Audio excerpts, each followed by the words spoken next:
Hi, my name is Joe Torre, and I'm a baseball lifer, I guess. Now, don't get uneasy in your seats. It doesn't mean that I'm going to be staying here for 3 hours or 9 innings. We'll do 2 or 3 innings, okay? And we'll talk about failure. We'll talk about success. I had a long career. I started my baseball career in 1960 in the minor leagues and played in Eau Claire, Wisconsin, my first year. And actually, at the end of that year, I was called up to the Milwaukee Braves. And that's where I started my professional career and stayed with the Braves for 8 years. And it was a pretty good experience. My brother Frank had played for Milwaukee back in 1957 when they beat the New York Yankees 4 games to 3 in 1957. Little did I know, by the way, that the next time, well, actually they played in 1958 also, but the next time the Yankees and the Braves played in the World Series, I'd be managing the Yankees, and that was 1996. When I talk about being a lifer, I grew up being a baseball fan. I'm the youngest of 5 children. Baseball is all I wanted to do. I think it was the fact that my brother Frank was a big influence in my life.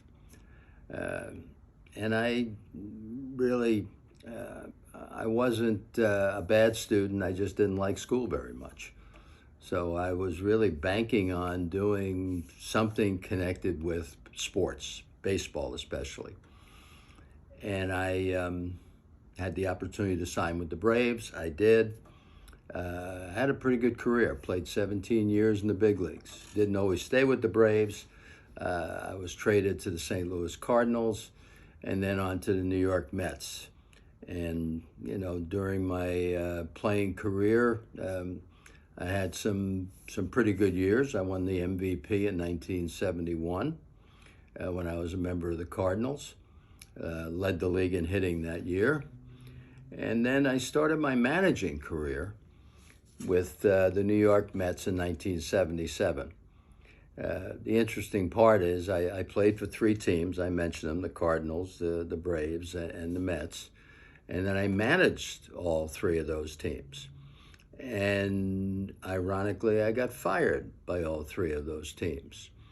And, you know, the one thing about, I think life, I call baseball the game of life.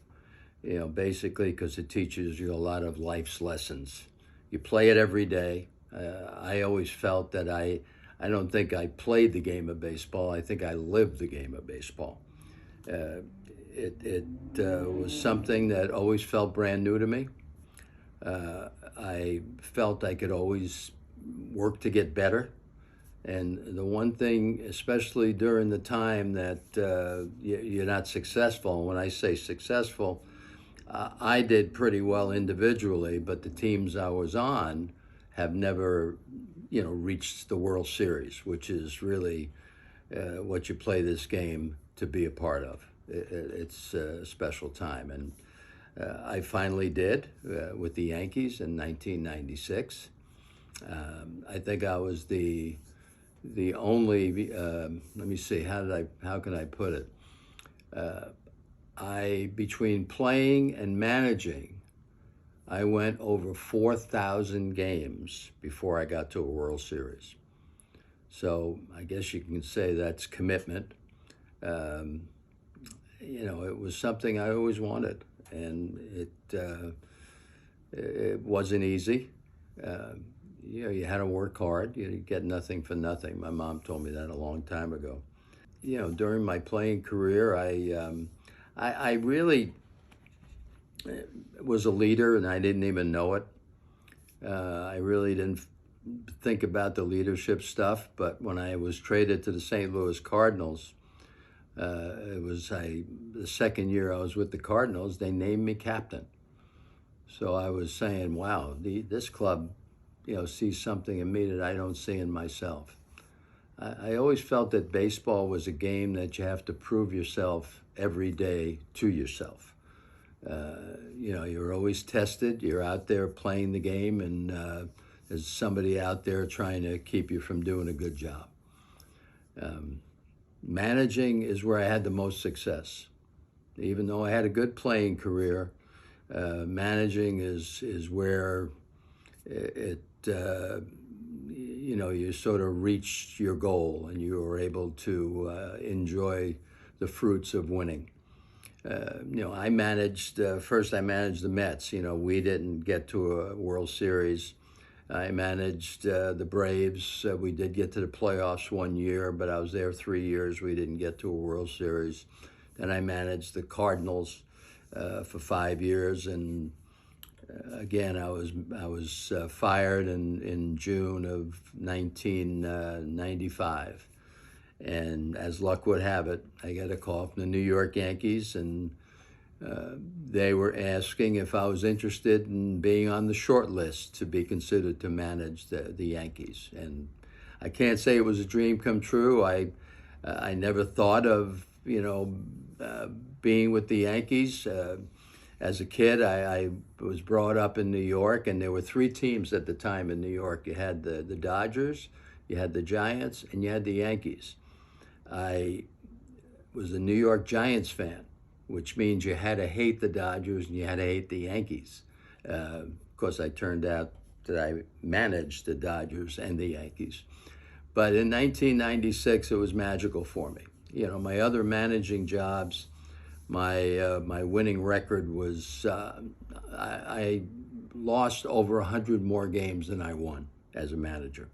That's not very successful. I think the media took my hiring, with a lot of skepticism, because they look at your record and they say, what made you worthy to manage the Yankees.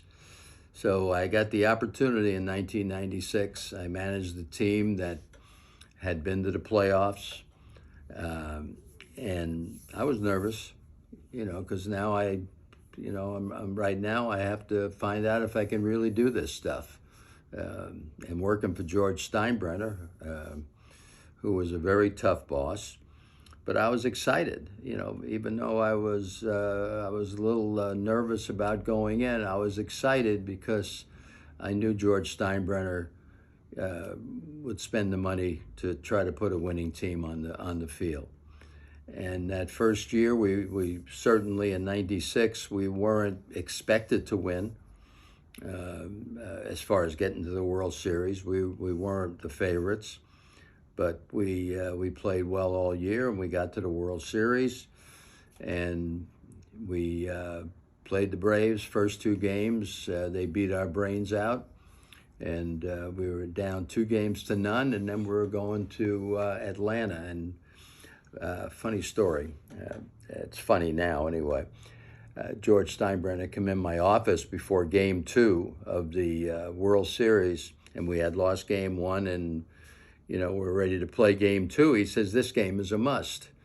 And I was excited about being in the World Series. It was getting to the World Series to me was the most important thing. Winning it is something else. Obviously, when you put on a uniform, you want to win a baseball game. But I said to George, and I was just kidding, I said, "George, we may lose tonight because we're facing Greg Maddux, and he's one of the great pitchers in baseball.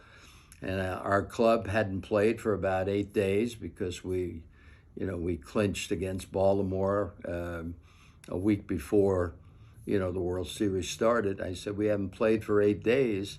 I said, we're a little flat and we may lose." I said, "But don't worry about it." I said, "We're going to go to Atlanta. That's my town." I said, "We'll win 3 games there and come back and win it for you Saturday night." And I'll be damned. That's what we wound up doing, but I was just kidding him. Of course, he thought I was a genius, and I got an extension on my contract, but that's a story for another day. And it was magical for me. You're sitting in that dugout, and this is something that you've really been working for your whole life. and you had an opportunity now to be managing the best team in the world, basically. So we won. We won Game 3 in Atlanta. We won Game 4 in Atlanta. We won a very tough Game 5 in Atlanta, and then Game 6 at home. We beat the Braves 3-2 in Game 6, and we went on to win the World. That was it. We won the World Series. And I remember my wife Allie, because she knew that the thing I needed to do was win the World Series, and that was going to make my life. It was going to close the circle. It was going to get me where I needed to be. And she said, well, now that you won the World Series, let's retire and go to Hawaii and open up a flower farm and all that stuff. I said, let's see if we can do it again.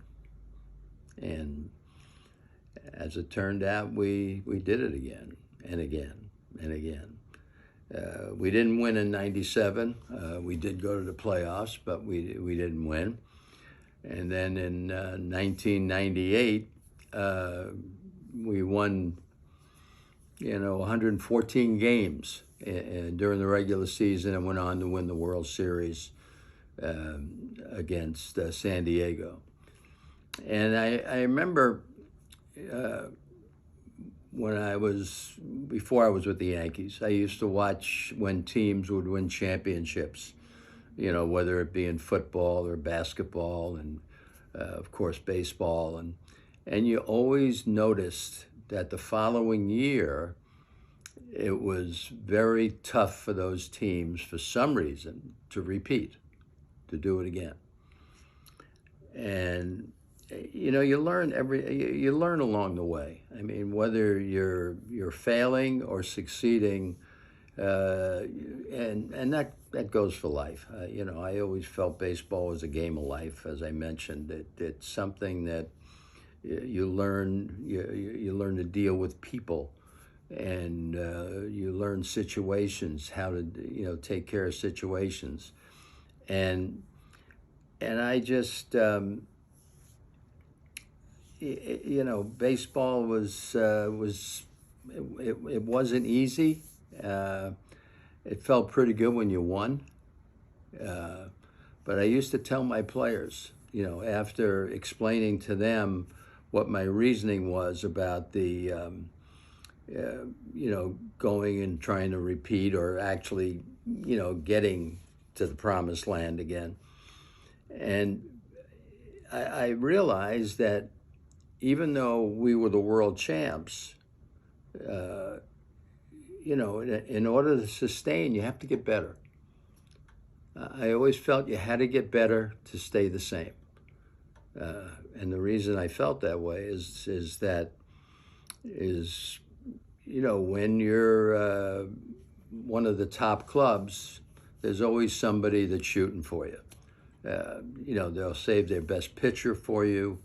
They really put on their Sunday best to go out there and try to beat you. So you really have to, basically continue to improve. I had a great ball club made up of high character individuals. And what I mean by that, we won the World Series in '96. We won the World Series in '98. We won the World Series in '99. Won the World Series in 2000. Lost Game 7 in the ninth inning in 2001. And they just never stop to admire what they have accomplished. And I think that's a lesson for all of us in life. Anytime, we admire what we've just accomplished, my feeling is that we stop doing it. You've got to stay hungry, as they used to say, but you basically, just have to work at your craft. In our sport, we worked on fundamentals, just the simplest things every single spring, because it was important to let these players know, the new ones that happen to be with our ball club, that you never take it for granted that you can do the little things, because that's what winning is all about, being able to do the little things. You went out and you tried to force the other team to beat you because you didn't want to beat yourself. You wanted to make sure you play the game as best you can. And I remember telling my players in spring training many times, guys, you know, the talent out there is about equal. When things get tough and the pressure gets ratcheted up a little bit, character is the thing that's going to get you through. And by that I meant I don't want to blame umpires. I don't want to blame bad luck. I just want to go out and play hard, concentrate on what we're doing, and make sure you show up for work every day. I had some good ones. Derek Jeter, at a very young age, was a high character and still is a high character human being. He showed the way. His rookie year in 1996, he, you know, even though he was a rookie, by August or September of that first year, these older players, the veterans on our club, were looking for Derek to do something. Because that's the kind of confidence they had in him, just that developed that year, you know, his rookie year. And he wasn't afraid to fail. And I think it's a lesson for all of us out there. Don't be afraid to fail. You know, failure is part of success. I think if you look at whether it's basketball or football, the great ones are the ones that are able to get up off the mat and go out there and keep fighting for what you really want, what's really important. Baseball is something, as I said earlier, always felt brand new, because I always found a way to motivate myself in trying to win, trying to put together a team, and knowing the individuals that you have on that team. Unselfishness is important. You know, we play every day of the week, just about 5 or 6 days a week, and you need to bring your game every single day. Players, you know, there's great media in New York, and one of my comments to the players is that it's nice to have newspapermen at the time, but it's nice to have people talk about you in a positive way, that you're a great player, you did a great thing. I said, what's important, yeah, we know the fans are important, but what's really important is that you're playing for that guy in the locker next to you. Because those players that are in the clubhouse with you are the only ones that know how hard it is to do what you do. So you really got to dig down, find a way to, you know, to bring it every day. You know, as I say, I think life is a team sport. You can't do it by yourself.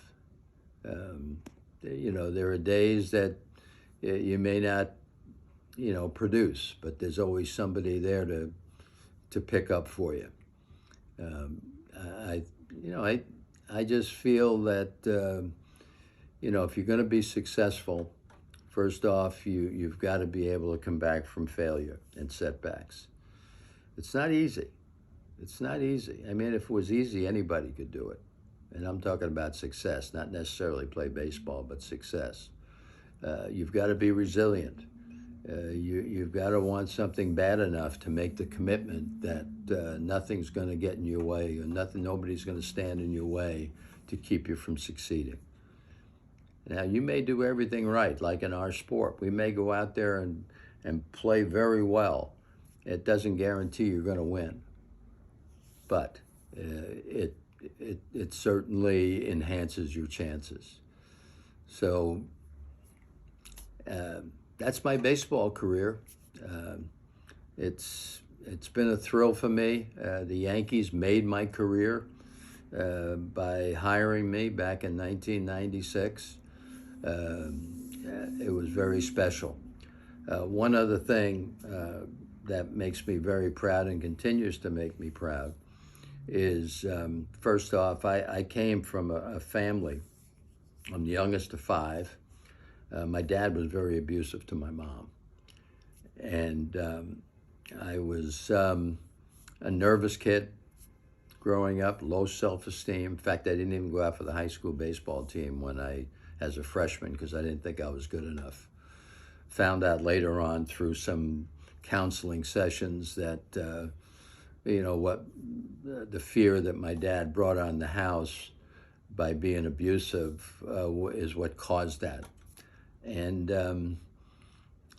so when we got to New York, my wife, Allie, asked me what charity should we get involved with. And we've always gotten involved with children's charities, young people's charities, charities involving young people.